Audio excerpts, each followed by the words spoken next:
আসসালামু আলাইকুম। আজকে আপনাদেরকে দেখাবো বিলাতি আর আলু একসাথে ভাজি।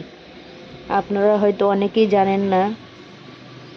ভাজিটা করার জন্য কড়াইতে আমি তেল দিয়েছি, দিয়ে দেব পেঁয়াজ কুচি,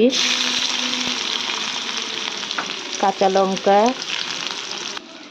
এখানে আমি বিলাতি আর আলুগুলো সুন্দর করে কেটে ধুয়ে নিয়েছি, দেখতেই পাচ্ছেন। পেঁয়াজটা আমি বেশি ভাজবো না, হালকা ভেজে নিলাম। এখন এগুলো দিয়ে দেবো।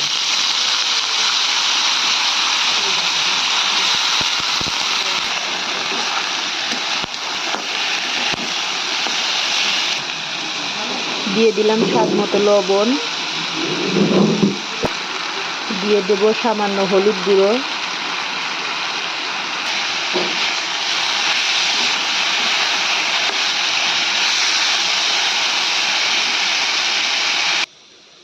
আমার ভাজিটা হয়ে গেছে। এখন আমি চুলা থেকে নামিয়ে নেব।